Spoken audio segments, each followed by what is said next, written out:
Il est 7h54, nous sommes aujourd'hui le mercredi 15 septembre 2010 et comme tous les jours, Pierre-Yves Noël vendange l'actualité. Jean-Luc Delarue, impliqué dans une affaire de cocaïne, profite d'un tournage de son émission pour faire des excuses à son public. Mesdames et messieurs, bonsoir et pardon d'avoir glissé sur la poudreuse. Pardon, j'aurais dû écouter les conseils de ma maquilleuse qui me disait que de se poudrer le nez avant de rentrer sur un plateau de télé, ça empêchait de briller. Aujourd'hui, je comprends le sens de ces propos. J'espère que vous ne garderez pas de moi l'image d'un homme stupéfiant et que les médias ne vont pas en faire toute une histoire, parce que ça, c'est à moi, je l'ai déposé. Je promets que dorénavant, je voyagerai en avion que sur la New Orleans.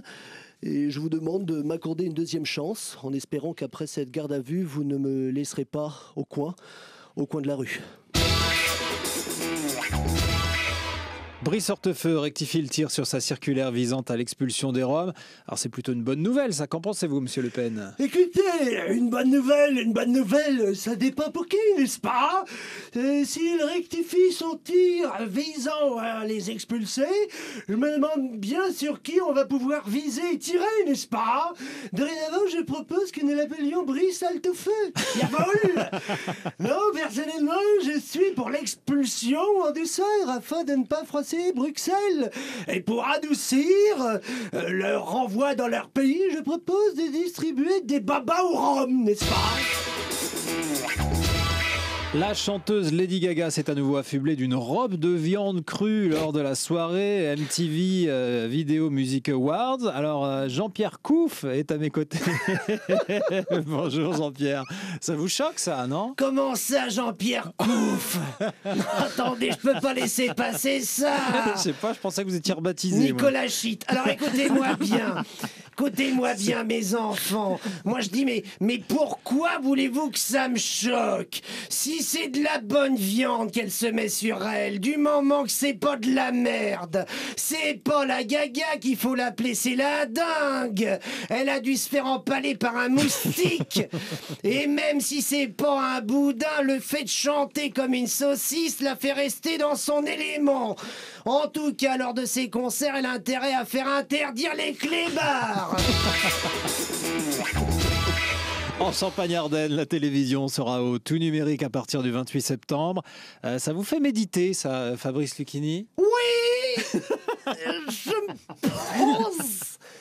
Je me pose une question. Est-ce que la disparition de l'analogique signifie que sur la chaîne Anal+, on ne pourra plus voir non plus le film X en analogique? C'est énorme ça, non ? Vous m'avez suivi ? Admettez quand même que tout ça est encore sans fondement. C'est hallucinant !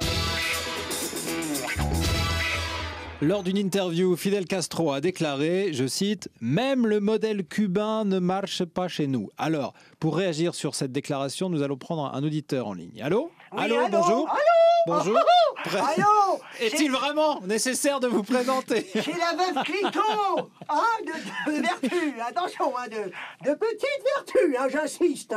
Bah dites donc, le cubain là, il a vraiment le cigare qui part en fumée, Non mais moi j'ai tout simplement l'impression que les propos tenus par Fidel Castro deviennent des propos d'un fidèle castré. Voilà tout, Allez, mes hommages à tous les étalons, Et bonne vendange.